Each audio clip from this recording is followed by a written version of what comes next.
So continuing our Newsmaker hour here, it was Kevin Dorn from the archives talking to Dr. Savil Yevremovich. And now we have on Friday, December 28th, 2018, Dr. Robert Heineman to talk current events. Dr. Bob, thanks for coming in. Well, thank you. And it's a big pair of shoes to fill, but I think I can follow Savil with current events anyway. Yeah, talking about big pair of shoes to fill. Listening to Kevin's announcing there for the last week. What a wonderful announcer there. Yep, pretty good. He had so many announcer abilities. It just I could go on and on. Let's get to current events. All right. The Middle East, Syria, yes. Iraq, Yemen, and Trump's approach to dealing with these countries. Well, as you know, Trump has said that he's withdrawing American troops from Syria and cutting our commitment in Afghanistan by half. I think right now in Afghanistan we have something like 14,000 troops. He wants to cut that back to at least 7,000 and probably cut it back even more. And, of course, there's been some criticism of Trump in this respect.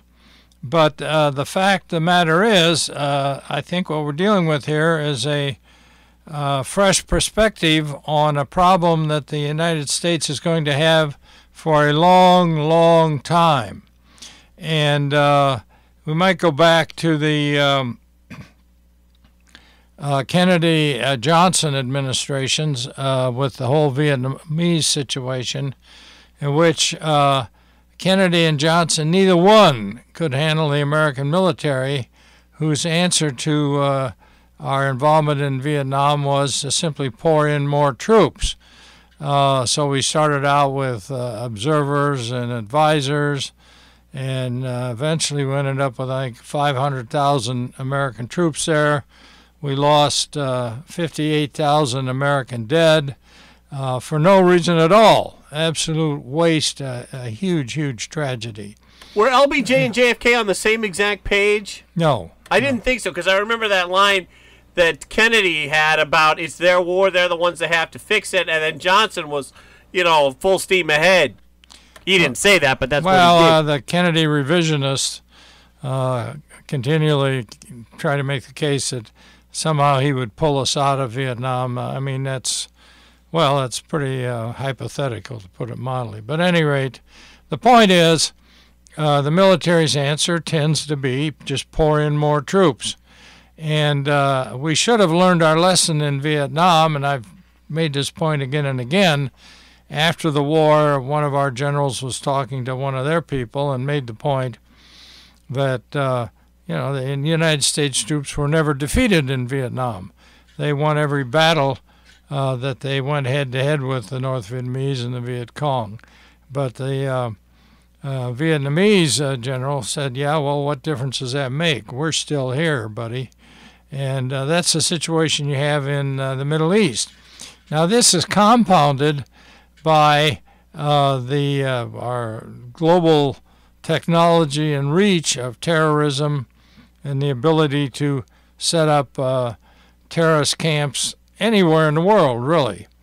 And so you have a military that thinks that the answer to a lot of these questions is simply to pour in more military, and a threat that is going to be constantly looming over the United States, and that is the proliferation of terrorist kinds of groups around the world. And the Middle East is not the only place where, for example, the Philippines is an area where you have have had a very active terrorist group.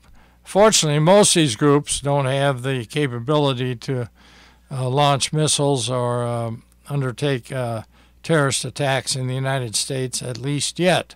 But they certainly have the capability to wreak a lot of damage. So the point that Trump is looking at here, I think, and again we can bring in Obama and Clinton and the idea that there's an Arab Spring and democracy is going to spring up all over the Middle East, which has turned out to be total garbage and tragic, really tragic.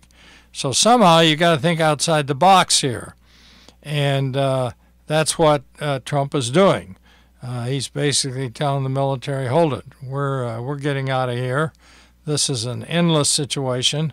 The Middle East has been in turmoil for several thousand years, and there's no way in the modern era that we can really impose military control, and certainly they don't seem terribly eager to become very democratic." If I could add to that, Trump also said that he's weary of contacting the parents of fallen soldiers. Well, and with what reason? Yeah. Now, I've had a number of people say, well, you know, he's turning and running, he's cutting and running. But the point is, we've been in Afghanistan 17 years. Now, if the Afghanis can't figure out how to put together some kind of stable government and stable military in 17 years, I think it's time for us to begin moving out. And the same in Syria, some of my friends are saying, well, we're leaving the Kurds hanging. The Kurds were our allies in Syria. Now, that's probably true, but you have to understand that there's Kurdish segments in Turkey, in Syria, Iraq, and Iran. And what the Kurds want to do is put together a Kurdish nation. Well, that's not our ball game. It's and obviously these other countries don't want Kurdish nations in the middle of their countries. So obviously the Kurds were helpful to us in Syria because we were helping them build a certain amount of autonomy and independence there. The one place where the Kurds do seem to have worked pretty well is in Iraq, where they are cooperating, and they've got a halfway stable government, and it seems to be working out pretty well. But in these other countries, they're basically resistors. And Dr. so Bob, leaving the Turks hanging, I mean, that's just not the way to phrase it. Yes. Also, when you go into a country that is heavily Islamic and they have their own type of system and structure, is that structure that they have going to gel with democracy, American style? No, it's not going to gel with American-style democracy, no. As far as how they choose leaders and their structure of government and et cetera, et cetera. Well, to carry this a little further, and of course my position has been all along that you have to have strong governments in these countries, and that means you get very often some very nasty people in place. But if you want to be able to sanction them and make them pay for aggressive behavior, you got to have somebody to sanction. And with a strong nation there, a lot of these leaders, I think, will think once or twice before they do anything. But the whole approach here, I think, is that somehow we've got to come up with a way of snuffing out these terrorist organizations wherever they occur. And the problem is that they're occurring all over. Now, Trump's approach here is to get our feet off the ground over there. And apparently he wants to use Iraq as kind of a base for going into Syria. If ISIS and some of these other elements begin to act up, we'd be in a position to hit them quickly and very hard and get out of there. And it seems to me that's not a bad idea. In fact, when we first went into Afghanistan after 9/11, one of Joe Biden's approaches was that we should just stay out of there and fire away from Syracuse or from ocean carriers and things of that sort. We don't have to be on the ground there. And I think Trump is not moving that position entirely, but he is moving to a situation. He's trying a new approach. Some kind of new approach has to be taken. And if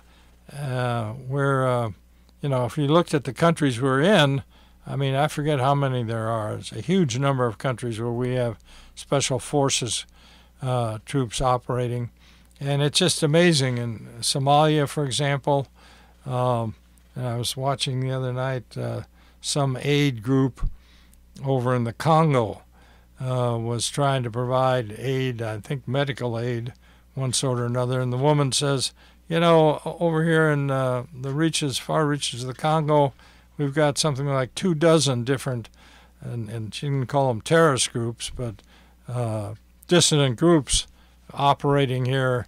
And it's very dangerous for Americans or anybody else to go in there and try to be helpful, because the places are just out of control. So somehow you've got to have the ability to hit hard and be willing to make the decision to hit these areas and get out of there. And I think Trump, in a way, is kind of moving in that direction. You brought up the name Joe Biden a moment ago. I want to continue on the Middle East, but quickly diverting to the 2020 White House race. Reports are out this week that Biden is annoyed with former President Barack Obama for praising Beto O'Rourke too much. What do you make of that? Nothing. I don't think there's anything going either way there. Biden or O'Rourke? Right. I do think increasingly you see, and now you got me totally off the subject here, Brian, that Bloomberg is more and more looking like he wants to pour a lot of money into a race for the presidency. Which party?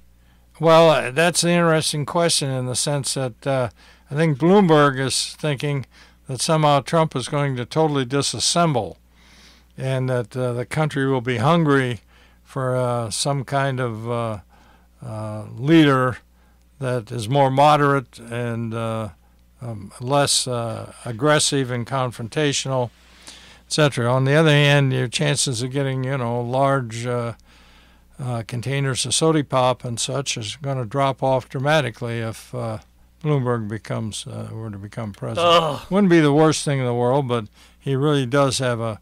I don't want that man imposing his diet on me. Yeah, well, be that as it may. So that's it for the Middle East, and I think people should look at it, frankly, with a little broader perspective. And I think you got a situation where Trump is thinking outside the box. We've got to come up with a way of dealing with these threats that is more effective than it has been. Although I will give credit to our security.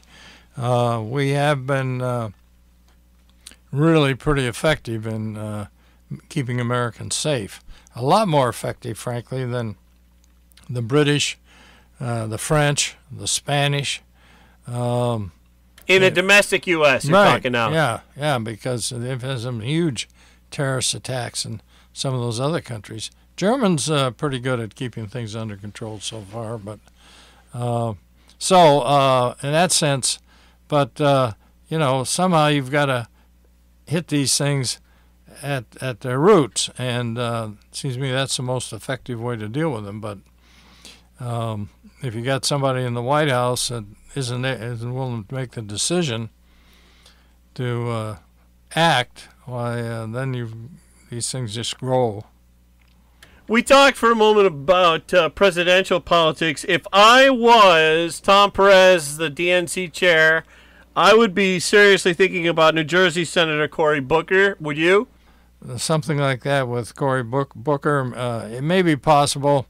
I don't think, again, Obama is a unique person, as I guess every person is. But his ability to say good, nice things and appeal in an outgoing fashion, really pretty effective as long as he's got his script there in front of him.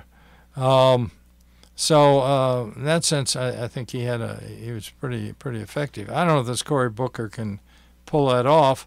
Plus, you got a situation right now where unemployment among African Americans is at one of the lowest levels it's ever been at, and I think the black folks, just like anybody else, are interested in having a job and making a decent living and raising their families. So the liberals can throw all the rhetoric they want at that in terms of getting things done. I must say, and I don't know if we want to give Trump all the credit for it, but it's certainly on his watch that this is happening. Going to take a quick break. When we come back, we'll talk New York State issues. Is State Senator Kathy Young being heavily slighted by Republican Senate Minority Leader John Flanagan? Stay with us. The Classy Cafe and Deli will be closing at 3 p.m. on Christmas Eve, and they'll be closed on December 25th and 26th. Don't forget to get your New Year's Eve order in early. Call 607-324-4854 to order your favorite meats, cheeses, and salads for your party. Merry Christmas from your friends at the Classy Cafe and Deli, Main Street in Hornell. Unusually mild weather in the forecast for the southern tier today. We'll see some showers. It'll be breezy. Highs are going to be somewhere between 55 and 60 later this afternoon. Mostly cloudy, breezy. Chance of showers tonight. Lows near 35. Tomorrow, mostly cloudy and breezy. A morning high of 35 to 40. It'll turn colder through the afternoon. And we may see a few snow showers tomorrow. Partly to mostly cloudy, 20 to 25 tomorrow night. Clouds, some sun on Sunday, and a high of 35 to 40. I'm meteorologist Rob Carolyn. Back with Alfred University Professor of Political Science, Dr. Robert A. Heineman. Hi there.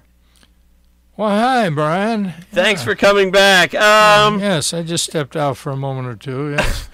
Olean Times Herald reporter Rick Miller wrote an article about how Senator Flanagan was opposed by Senator Young a few weeks ago when Senator Young tried to run against Senator Flanagan for the Senate minority leadership post to give upstate more of a vote is what Senator Young wanted to do. Right. And Miller says the result of that has been that Kathy Young was passed up and skipped. She was not in, for anything, especially that Senate Finance Committee chair position that she held for years. Well, you're not going to get a chair position in any case, because right, but she's in the minority. Flanagan skipped her on any position in that committee. Well, that's just stupid on Flanagan's part.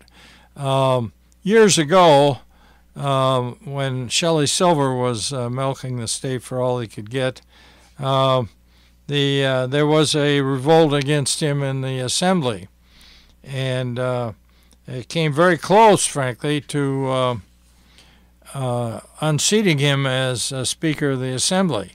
And in fact, a number of Republican Assembly people undercut the effort and protected Silver. And the point is, the rebels, the dissidents, were very badly handled by Silver after that. And quite a number of them basically ended up leaving the assembly. So the idea of punishing people who are going to oppose you, you can see that with Silver. But note the difference between Silver and Flanagan. Silver was in control of the assembly. The Democrats had a majority in the assembly, and they were in a position to fend off dissidents. But Flanagan... Are you kidding me? The guy has, what's he got, 27? Or no, he doesn't have 27. He's got, does he have 17? Something like that? I mean, he's not only in a minority, he's in one of the smallest minorities we've had in the state Senate since the 1920s. And wasn't it Flanagan that took Senator Young off the the Republicans committee? Right. And then the Republicans lost big. And not only they lose, they lost, by a huge margin. And then you turn around and divide it up even more by trying to punish Senator Young. And she had 7 or 8 other people who supported her, most of them from Western New York, 1 or 2. I think there was one from Dutchess County. So how do those guys feel? And most of them, she had quite a number of women. I'm not certain how many female senators supported Flanagan. But it's like moving, chairs on the deck chairs around on the Titanic. You're sinking, and here you are trying to screw over the few people you got left. I mean, that's just insane. The smart political thing for Flanagan to have done, would have been to turn to Young and make her deputy minority leader. Now you're reaching out, you're trying to hold the few people you have left together, and you can kind of work together. I mean, I'm very suspicious of Flanagan's relationship with Cuomo, I must say.